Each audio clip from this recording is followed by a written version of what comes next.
Episode की starting होती है माउंट एमाई से। माउंट एमाई पे रेंजू और उसके साथ एक बॉडी बिल्डर बंदा आया हुआ था। वो बंदा रेंजू से कहता है कि माउंट एमाई बहुत ज्यादा ब्यूटीफुल है, लेकिन अगर ये लोग किंग चैंग सेक्ट से हार गए तो इनकी लाइफ कुत्तों से भी बुरी हो जाएगी। जिसके बाद वो दोनों एमाई सेक्ट के अंदर जाते हैं। एमाई सेक्ट की लीडर उन दोनों से कहती है, मुझे नहीं लगता बेगामॉन्ट्स का ग्रुप हमारे लिए खून बहाएगा, अब जल्दी से बताओ तुम्हें क्या चाहिए। रेंजू कहती है, आपने बिल्कुल ठीक कहा, हम नहीं चाहते कि हमारा कोई भी बंदा फ्री में मारा जाए। एमाई सेक्ट की लीडर काफी ज्यादा गुस्से से कहती है, अब जल्दी अपना मुंह खोलो। रेंजू एमाई सेक्ट की लीडर को बताती है कि उसे 5 लाख गोल्ड यांग चाहिए। जैसे ही सारे के सारे डिसाइपल ये बात सुनते हैं, उन सभी को बहुत गुस्सा आ जाता है, लेकिन सेक्ट लीडर अपनी एनर्जी रिलीज करती है और उन सभी का मुंह बंद करवा देती है और रेंजू से कहती है, तुमने ये तो नहीं सोचा कि हम तुम्हारी डिमांड मान लेंगे? तुम जितना पैसा मांग रही हो इससे हम कई ग्रुप को हायर कर सकते हैं। जो सुन के रेंजू बताती है कि उनमें से कोई भी हमारे जितना पावरफुल नहीं है। एमाई सेक्ट की लीडर रेंजू से पूछती है, क्या होगा अगर मैं तुम्हारा ऑफर ना मानूं? रेंजू बताती है कि उसका एक मेंबर किंग चैंग सेक्ट में भी गया है। जो सुन के एमाई सेक्ट की लीडर को गुस्सा आ जाता है। वो अपनी एनर्जी रिलीज करके उन दोनों पे प्रेशर डालती है, जिसकी वजह से उन दोनों के मुंह से ब्लड आ जाता है। लीडर उन दोनों से काफी ज्यादा गुस्से से कहती है, जल्दी से अपना रियल प्राइस बताओ। लीडर की इतनी ज्यादा पावर देख के रेंजू डर जाती है, लेकिन वो फिर भी हिम्मत करके कहती है कि हम तो बेगामॉन्ट्स हैं, जो भी हमें ज्यादा पैसे देगा हम उसी के लिए काम करेंगे। एमाई सेक्ट की लीडर मन ही मन कहती है, मेरा मन तो कर रहा है कि मैंने अभी के अभी जान से मार डालूं, लेकिन मुझे नहीं पता हमारे बीच में कब फाइट हो जाए, इसीलिए जो भी मदद मुझे मिल रही है मुझे वो सारी की सारी मदद चाहिए। फिर वो जियोंग हवा से कहती है कि तुम इनके साथ जाओ। यहाँ से सीन शिफ्ट हो जाता है। एक बुढ़ा अपने साथी से कहता है, थंडर क्लैप सेक्ट कितना ज्यादा बेकार है, ये हमसे इतना ज्यादा मटेरियल ले रहे हैं और हमें इतना कम प्राइस दे रहे हैं, ये लोग लुटेरे हैं लुटेरे। और उस बुढ़े की बातें हमारा हीरो प्योबोल सुन रहा था। यहाँ से सीन शिफ्ट हो जाता है। हमें ब्लैक क्लाउड कॉर्प्स के लीडर को दिखाया जाता है। मुरोंग मन ही मन कहता है, पता नहीं मेरे मेंबर्स कैसे होंगे, हम अभी ऐसी सिचुएशन का फायदा उठाना चाहते हैं जो बहुत ज्यादा टेंस है, अगर हमसे कुछ भी गलती हो गई तो हम खत्म हो जाएंगे। तभी वहाँ डाओसी आ जाता है। मुरोंग उससे पूछता है कि तुम यहाँ कब आ गए? डाओसी बताता है, वैसे तो वो कल वापस आने वाला था, लेकिन आज उसे एक ऐसा इंसान दिख गया जिसे वो जानता है। कैप्टन, मैंने तुम्हें बताया था ना, हमने एक बंदे के साथ ट्रेवल किया था। जो सुन के मुरोंग कहता है, तुम उस अजीब से इंसान की बात कर रहे हो, क्या वो फिर से तुम्हें इत्तेफाक से मिल गया? जो सुन के डाओसी कहता है, क्या इसमें कोई गड़बड़ है? वैसे वो बंदा कोई ज्यादा खास नहीं है। मुरोंग बताता है, हाँ हो सकता है वो कोई खास बंदा ना हो, लेकिन मुझे ऐसा लग रहा है वो कुछ ना कुछ तो करेगा, या ऐसा भी हो सकता है मैं ज्यादा टेंशन ले रहा हूँ। लेकिन डाओसी कहता है, लीडर जब आपके दिमाग में ये बात आई है तो हम इसे इग्नोर नहीं करेंगे। वैसे भी हमारे ग्रुप के अंदर काफी सारे बंदे फ्री हैं, मैं उनमें से किसी एक को उस पे नजर रखने के लिए भेज दूंगा।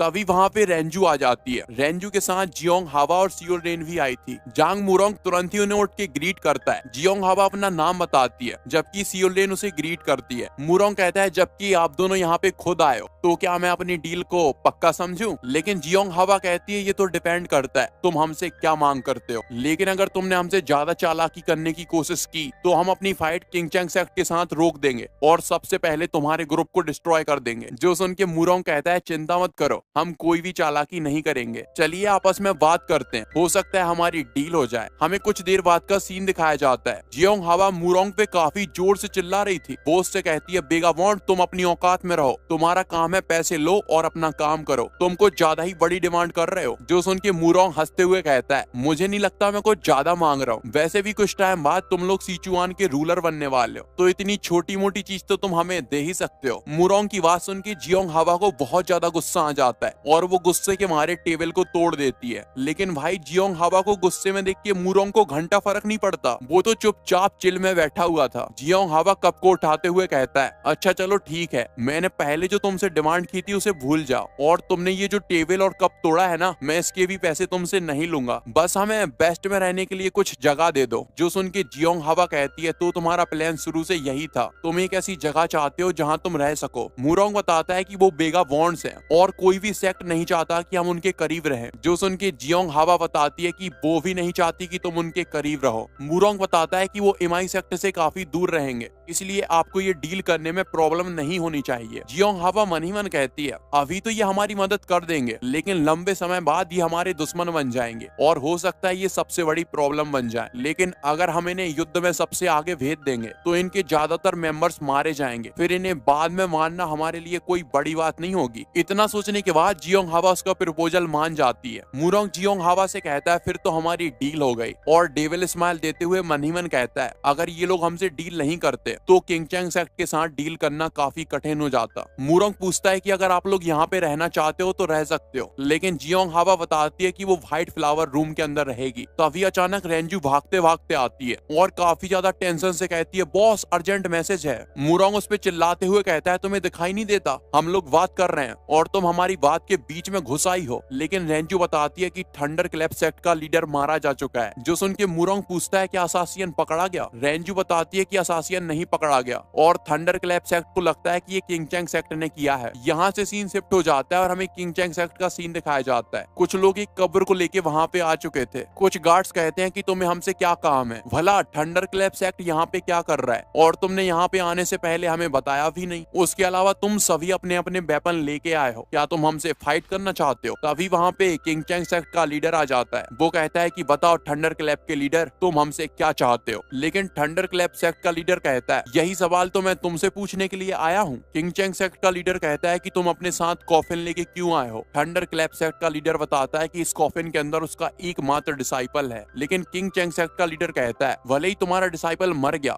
इसके लिए मुझे बुरा लग रहा है, लेकिन इस सब का मुझसे कोई लेना देना नहीं है। जो सुन के थंडर क्लैप के लीडर को गुस्सा आ जाता है और वो किंगचैंग सेक्ट के लीडर से कहता है, क्या तुम्हें समझ में नहीं आ रहा यहाँ पे क्या हो रहा है? लीडर कहता है, अरे यार मुझे सच में समझ में नहीं आ रहा, तुम्हें जो भी बताना है सीधे सीधे बताओ। लीडर की बात सुनने के बाद थंडर क्लैप का लीडर कॉफिन ओपन करता है। हमें बताया जाता है जिसकी ये डेड बॉडी है, ये अगला लीडर बनने वाला था। थंडर क्लैप का लीडर बताता है, इसके घाव की तरफ देखो, ये तुम्हारी एक खास टेक्निक से बने हैं जिसका नाम है 72 स्वॉर्ड वेव्स। भाई उसके घाव देख के तो किंगचैंग सेक्ट के लीडर की भी फट जाती है। वो मन ही मन कहता है, ये तो वाकई में हमारे सेक्ट की टेक्निक है। थंडर क्लैप का लीडर बहुत बुरी बुरी बातें सुनाता है और मन ही मन कहता है, ऐसे पता तो नहीं चल गया कि मेरे बेटे की शादी व्हाइट रूम में होने वाली थी और उस शादी के बाद हम एमआई सेक्ट को सपोर्ट करते, इसीलिए इसने मेरे बेटे को मरवा दिया। इसके बाद थंडर क्लैप सेक्ट का लीडर काफी ज्यादा बेइज्जती करता है। तभी उन्हें किसी का पावरफुल ऑरा महसूस होता है। हमें दिखाया जाता है ये सेंट ऑफ जस्टिस है। सेंट ऑफ जस्टिस उन सभी से कहता है, तुम्हारी हिम्मत कैसे हुई हमारे सेक्ट में आने की? मैं तुम्हारी इस गलती को कभी माफ नहीं करूंगा। लीडर उसे रोकने की काफी कोशिश करता है, लेकिन वो अपने एक हाथ में एनर्जी लेता है और सीधा थंडर क्लैप लीडर को दे मारता है, जिसकी वजह से थंडर क्लैप लीडर अधमरा हो जाता है। सेंट ऑफ जस्टिस काफी ज्यादा गुस्से से कहता है, तुम्हें क्या लगता है कि हमारा सेक्ट मजाक है, जो तुम्हारी तरह कोई भी यहाँ आके चिल्ला सकता है? लीडर कहता है, जूनियर तुमने उन पर अटैक क्यों किया? लेकिन सेंट ऑफ जस्टिस वहाँ से जाते हुए कहता है, अगर आज हम इन्हें सबक नहीं सिखाएंगे तो सारे के सारे लोग हमारे ऊपर हंसेंगे। सेक्ट लीडर मन ही मन कहता है, ये पहले बहुत ज्यादा कोल्ड था, लेकिन जब से वो कांड हुआ है ये पूरी तरह से पागल हो चुका है। थंडर क्लैप सेक्ट का लीडर कहता है, क्या यही चाहते थे तुम? हमारे सेक्ट की बैंड बजाना चाहते थे? जो सुन के किंगचैंग सेक्ट के लीडर को बुरा लगता है। वो अपने बंदे से कहता है, जाओ जाके इनके लिए रूम तैयार करो। फिर लीडर एक डिसाइपल से कहता है कि तुम्हें चेंगडू सिटी के अंदर जाना पड़ेगा, वहां जाके पता करो कि आखिर हो क्या रहा है। वो डिसाइपल लीडर से कहता है, समझ गया। यहाँ से सीन शिफ्ट हो जाता है। दो बंदे आपस में बात कर रहे थे कि वाकई में थंडर क्लैप सेक्ट के लीडर को किंगचैंग सेक्ट के लोगों ने मार दिया। उन दोनों की बातें अपना प्योबोल बैठा बैठा सुन रहा था। तभी वहाँ सनहा आती है और प्योबोल से कहती है, आखिर ये तुमने कैसे किया? प्योबोल उससे पूछता है, क्या मैंने क्या किया? सनहा बताती है, थंडर क्लैप सेक्ट का यंग मास्टर मारा जा चुका है, आखिर तुमने ऐसा क्या किया जो उसे इतनी आसानी से मार दिया? लेकिन प्योबोल उसकी बात का कोई भी जवाब नहीं देता और उठ के उसके पास आने लगता है। सनहा पूछती है, क्या तुमने उसे नहीं मारा? प्योबोल उसके करीब आके कहता है, इस बात से क्या फर्क पड़ता है उसे किसने मारा, जो चीज मैटर करती है वो ये है कि वो अब मारा जा चुका है। जिसके बाद प्योबोल उसे किस लेने के लिए तैयार हो जाता है, लेकिन सनहा अपना मुंह फेर के कहती है, अभी हमारे व्हाइट रूम के अंदर कुछ गेस्ट आए हैं, मुझे उन गेस्ट से मिलने के लिए जाना है, इसलिए अभी मैं तुमसे नहीं मिल पाऊंगी। प्योबोल पूछता है, ऐसे कौन से गेस्ट आ गए जो तुम्हें पर्सनली मिलने के लिए जाना पड़ रहा है? सनहा बताती है कि मेरी आंट जियोंग हावा यहाँ पे आई हैं और उनके साथ उनके कुछ डिसाइपल भी आए हैं। जो सुन के प्योबोल पूछता है कि वो यहाँ पे क्या करने के लिए आई है। सनहा बताती है कि वो ब्लैक क्लाउड कॉर्प से मिलने के लिए आई थी। मैंने ऐसा सुना है कि वो सबसे पावरफुल वेगाबॉन्ड्स का ग्रुप है और उनका लीडर भी बहुत ज्यादा चालाक है। फिर प्योबोल उससे पूछता है कि वो यहाँ से कब जाएगी। सनहा बताती है कि उसकी आंट यहाँ पे कुछ दिनों के लिए रुकेंगी, लेकिन उसकी आंट के साथ जो लड़की यहाँ पे आई है मैं उसे बिल्कुल भी पसंद नहीं करती। इतना कहने के बाद वहाँ से चली जाती है। प्योबोल मन ही मन कहता है, कहीं ये वही लड़की तो नहीं। फिर वो सोचता है कि थंडर क्लैप सेक्ट का लीडर मारा जा चुका है, अभी पक्का किंगचैंग सेक्ट में क्योस मच चुका होगा, अब बस मुझे थोड़ा सा इंतजार करना है। यहाँ से सीन शिफ्ट हो जाता है। किंगचैंग सेक्ट के डिसाइपल मर्डर सॉल्व करने में लगे हुए थे। एक डिसाइपल कहता है कि वाकई में ये तो हमारी टेक्निक है। दूसरा डिसाइपल कहता है कि हो सकता है ये टेक्निक किसी और ने सीख ली हो पहला वाला कहता है कि हाँ ऐसा हो सकता है, लेकिन ये टेक्निक सीखना इतना आसान नहीं है। हमारे सेक्ट के भी कुछ ही मेंबर्स को ये टेक्निक आती है। दूसरा वाला डिसाइपल बताता है कि हमारी एक टेक्निक की कॉपी गायब हो चुकी थी। जो सुन के पहला वाला बताता है कि लेकिन उस टेक्निक के अंदर सिर्फ स्वॉर्डमैनशिप की टेक्निक थी, उस कॉपी के अंदर ब्रीथिंग फॉर्म नहीं था। लेकिन दूसरा लड़का बताता है क्या हो अगर किसी हमारे सेक्ट के बंदे ने उसकी मदद की हो। जो सुन के पहला वाला बंदा कहता है हाँ ऐसा हो सकता है, लेकिन हम इन छोटी मोटी बातों से किसी भी चीज का अंदाजा नहीं लगा सकते। दूसरा वाला डिसाइपल कहता है एक असासियन जो कि बहुत ज्यादा ब्रूटल है, कहीं ये वही असासियन तो नहीं जो 7 साल पहले मारा जा चुका था। फिर वो सोचता है कि वो नहीं हो सकता। इसके बाद ये सभी गोल्डन स्काई पैलेस में रुकने के लिए चले जाते हैं, लेकिन रास्ते में जाते हुए इनकी मुलाकात MI सेक्ट के बंदों के साथ हो जाती है। जब ये दोनों एक दूसरे के सामने आते हैं तो दोनों को बहुत गुस्सा आता है। किंग चैंग सेक्ट का एक डिसाइपल आगे आता है और कहता है काफी टाइम हो गया, मैंने तुम्हें नहीं देखा ब्लॉसम एल्डर। जियोंग हवा कहती है लेकिन तुम यहाँ पे क्या करने के लिए आए हो? जैसा तुम्हारा नाम है व्हाइट क्रेन सॉर्ड, तुम्हें अपने नाम के हिसाब से जंगलों में रहना चाहिए था जैसे एक क्रेन रहती है। जिसके बाद ये दोनों एक दूसरे की बेइज्जती करने लगते हैं, लेकिन काफी ज्यादा बेइज्जती करने के बाद भी इन दोनों के बीच में लड़ाई नहीं होती। सियोल को महसूस होता है कि यहाँ पे कोई तो है जो कि काफी खतरनाक है। वो यहाँ वहाँ देखती है लेकिन उसे कोई भी दिखाई नहीं देता। असल में हमारा मेन कैरेक्टर प्योवल वहाँ पे खड़ा हुआ था और उन दोनों के बीच के तमाशे का मजा ले रहा था। प्योवल बताता है आग लगाने के लिए कुछ सामान जरूरी होता है और इस वक्त चेंगडू में वो सामान मौजूद है। यहाँ से सीन शिफ्ट हो जाता है। रात के टाइम रेंजू किसी से कहती है तुम इतने टाइम से कहाँ थे, मैं कब से तुम्हारा इंतजार कर रही हूँ। असल में रेंजू प्योवल से बात कर रही थी। रेंजू के साथ उसका लीडर और डाउसी भी थे। जिसके बाद वो सभी बैठ के खाना ऑर्डर करते हैं। मूरंग प्योवल को अपना इंट्रोडक्शन देता है और बताता है कि रेंजू तुम्हारे अंदर काफी ज्यादा इंटरेस्टेड है, इसीलिए मैंने सोचा क्यों ना तुमसे मिल लिया जाए। लेकिन जब मैंने तुम्हें आमने सामने से देखा तो मैं समझ गया तुम बहुत ताकतवर हो। तुमने अपनी सारी की सारी पावर को सप्रेस करके रखा है, लेकिन कभी कभी तुम्हारी पावर लीक हो जाती है। जो सुन के रेंजू कहती है मैंने कहा था ना ये काफी ज्यादा कमाल का है। मूरंग प्योवल से कहता है कि देखो यार मैं सीधे पॉइंट पे आता हूँ, मैं चाहता हूँ कि तुम हमारी टीम को ज्वाइन कर लो। सारे लोगों को ऐसा लगता है कि हम बेगा बॉन्ड्स का ग्रुप है, लेकिन मेरा एक सपना है। मैं चाहता हूँ कि मैं एक ऐसा सेक्ट बनाऊं जिसे पूरी दुनिया जाने, और ऐसा सेक्ट बनाने के लिए हमें काबिल बंदे चाहिए। अगर तुम हमारी टीम में आने के लिए मान जाओगे तो तुम जो चाहोगे मैं तुम्हें वो देने के लिए तैयार हूँ। अगर तुम रेंजू से शादी करना चाहते हो तो मैं तुम्हें रेंजू देने के लिए भी तैयार हूँ। रेंजू ऐसे नाटक करती है कि वो शादी करने के लिए तैयार नहीं है,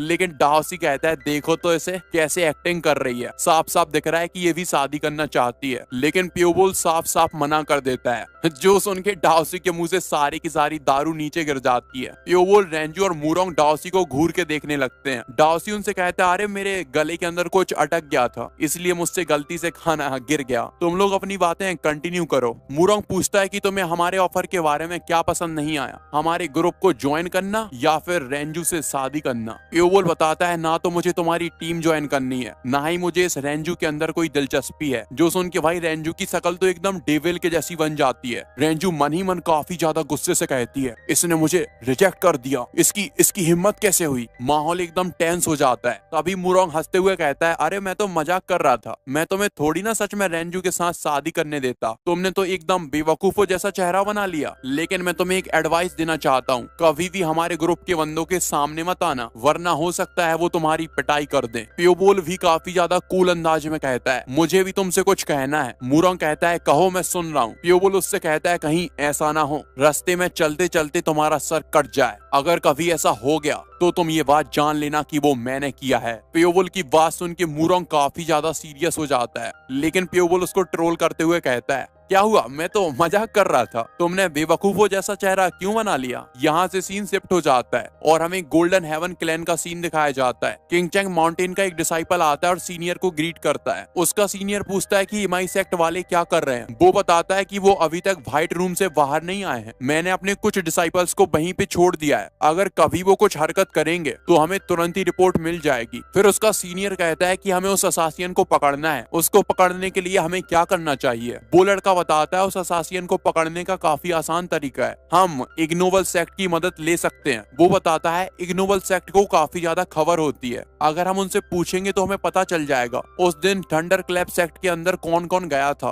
उसका सीनियर कहता है कि मैं नहीं जाने वाला उनसे पूछने के लिए, अगर तुम्हें जाना है तो तुम जा सकते हो। वो लड़का अपने सीनियर से कहता है कि सीनियर मैं आपको डिसअपॉइंट नहीं करूंगा। यहाँ से सीन शिफ्ट हो जाता है, एक लड़का दीवार से कान लगा के कुछ सुन रहा था, लेकिन वो मन ही मन कहता है मुझे पता है वो लड़का अंदर ही है, लेकिन फिर भी मुझे उसकी प्रेजेंस महसूस क्यों नहीं हो रही। प्योबोल नाम का वो लड़का काफी ज्यादा कमाल का है, वो इतना ज्यादा कमाल का है कि मैं उसकी सांसें भी महसूस नहीं कर पा रहा। फिर वो एक बिल्डिंग के ऊपर जाता है और 3 बंदों को इशारा करता है, उसका इशारा देख के उन 3 बंदों में से एक बंदा वहां से भाग जाता है। फिर वो बंदा भाग के एक और बंदे के पास आता है और बताता है हम जिस पे नजर रख रहे हैं उसने पूरी रात कुछ नहीं किया, जैसे ही सूरज निकलेगा हम उस पे काफी नजदीक से नजर रखेंगे। उसके सामने खड़ा शख्स कहता है तुमने बहुत बढ़िया काम किया। हमें बताया जाता है ये भी ब्लैक क्लाउड कॉर्प्स का वाइस लीडर है। उस बंदे के वहां से चले जाने के बाद वाइस लीडर किंग चंग सेक्ट से लड़ने की प्लानिंग करने लगता है। तभी उसे महसूस होता है कि उसके ऊपर कोई तो है, इसलिए वो जल्दी से सारे के सारे ब्लेड्स ऊपर फेंकता है, लेकिन वो ब्लेड सीधे जाके छत पे लग जाते हैं।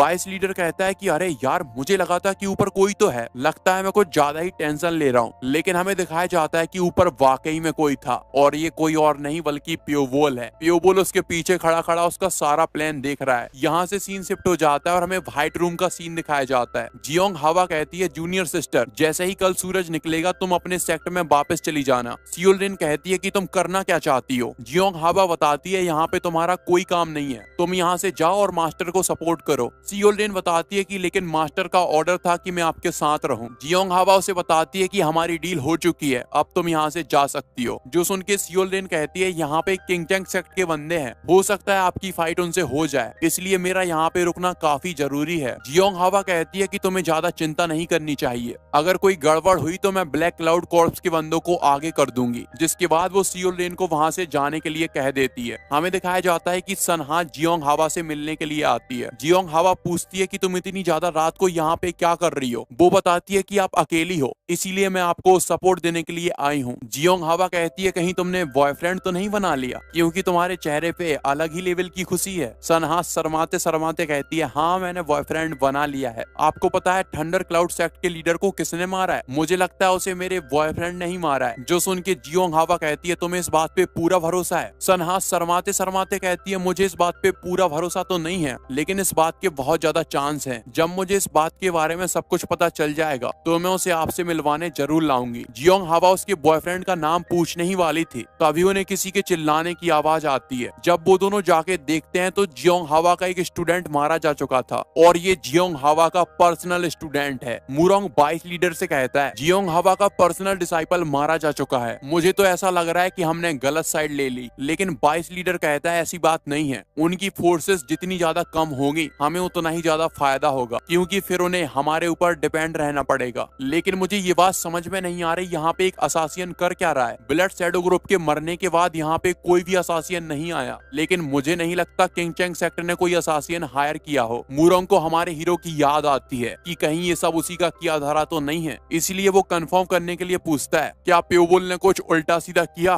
वाइस लीडर बताता है कि वो लड़का अपने रूम से 4 दिन से बाहर नहीं आया। जो सुन के मुरोंग कहता है क्या तुम्हें इस बात पे पूरा भरोसा है? वाइस लीडर कहता है हाँ वो सच में 4 दिन से बाहर नहीं आया। जो सुन के मुरोंग कहता है अच्छा ठीक है, फिर मैं चाहता हूँ कि तुम उस पर से नजरें हटा लो और अभी किंग चंग सेक्ट पे ध्यान दो। यहाँ से सीन शिफ्ट हो जाता है। जियोंग हवा कहती है मुरोंग हमारे ग्रुप का एक बंदा मारा जा चुका है, मैंने तुम्हें इसलिए बुलाया है क्योंकि तुम इसके घाव की तरफ देखो और मुझे बताओ कि इसे किसने मारा है। मुरोंग देखता है कि उसके डिसाइपल की गर्दन पे एक छोटा सा निशान है, ऐसा निशान किसी तलवार से बन ही नहीं सकता, और अगर किसी धागे से इसका गला काटा जाता तब भी इसकी खाल थोड़ी बहुत फट जाती, लेकिन इसका निशान देखने में बिल्कुल साफ है। मुझे तो समझ में नहीं आ रहा इसे किसने मारा होगा। जियोंग हवा पूछती है तुमने ऐसी इंजरी कभी देखी है? मुरोंग बताता है कि नहीं मैंने ऐसा पहले कभी कुछ नहीं देखा। उसके दिमाग में फिर से डाउट आता है कि ये कहीं प्योबोल का काम तो नहीं है। जियोंग हवा पूछती है कि तुम्हारे सारे के सारे बंदे यहाँ कब आएंगे? मुरोंग बताता है कि उसके सारे बंदे यहाँ 2 दिन के अंदर आ जाएंगे, लेकिन उसे डर लग रहा है कहीं किंग चंग सेक्ट उन पे अटैक ना कर दे। जियोंग हवा अपनी एनर्जी रिलीज करके कहती है अगर किंग चंग सेक्ट ने अटैक करने की कोशिश की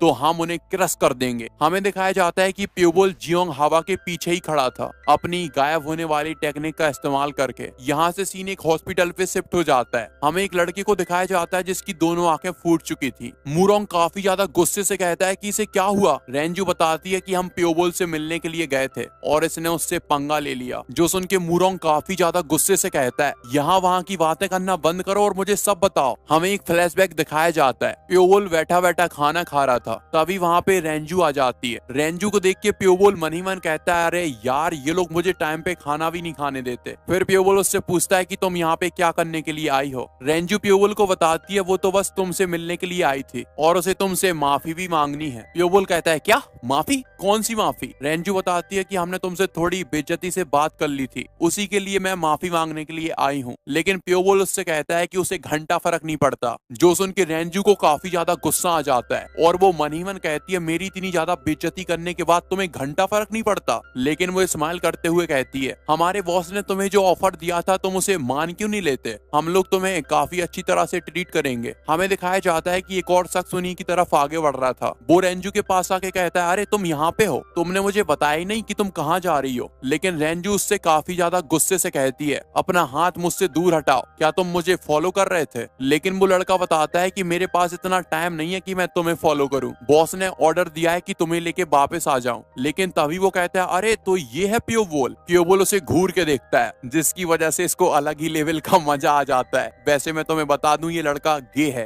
रेंजू सोचती है इसे लड़के को देख के फिर से हवस चढ़ रही है, जिसके बाद वो प्योबोल के साथ बदतमीजी करने लगता है। प्योबोल उससे कहता है कि मैं तुम्हें एक बार माफ कर दूंगा, मेरे 3 तक गिनने से पहले यहाँ से दफा हो जाओ। अगर तुम उतने टाइम में यहाँ से नहीं भागे तो तुम अपनी पूरी जिंदगी कभी किसी को नहीं देख पाओगे। लेकिन उसे लगता है कि प्योबोल काफी ज्यादा वीक है, इसीलिए वो प्योबोल की बातों पे ज्यादा ध्यान नहीं देता। प्योबोल 3 तक काउंट करना चालू करता है लेकिन वो बंदा नहीं भागता। 3 तक गिनने के बाद प्योबोल चॉपस्टिक उठा के फेंक देता है, लेकिन वो बंदा अपना हाथ सामने लाके उन्हें रोक लेता है। प्योबोल का अटैक रोकने के बाद वो अपनी एनर्जी रिलीज करता है और प्योबोल पे काफी पावरफुल अटैक करता है। लेकिन जब वो सामने देखता है तो प्योबोल वहाँ पे था ही नहीं। प्योबोल जंप करके उसके सर के ऊपर आ जाता है और अपनी फ्लाइंग शॉट रिलीज करता है, जिसकी वजह से उस बंदे की बॉडी पे जगह जगह कट लग जाते हैं। काफी ज्यादा घायल होने की वजह से वो बंदा जमीन पे गिर जाता है। फिर प्योबोल अपनी एनर्जी से उसका मुंह पकड़ता है और अपनी उंगली उसकी आंखों में घुसा देता है। तभी रेंजू एक कोड़े का इस्तेमाल करती है और प्योबोल को पकड़ लेती है। लेकिन अचानक प्योबोल उसके चंगुल से आजाद हो जाता है। रेंजू कहती है यहाँ पे जो भी हुआ उसे खत्म कर दो, वैसे भी मैं तुमसे लड़ने के लिए नहीं आई थी, इसने तुम्हारे साथ जो भी किया उसका हिसाब बराबर हो चुका है, मैं नहीं चाहती कि हम और भी फाइट करें। जो सुन के प्योबोल वहाँ से चुपचाप जाने लगता है। रेंजू प्योबोल को बताती है अगर तुम ऐसा ही करते रहोगे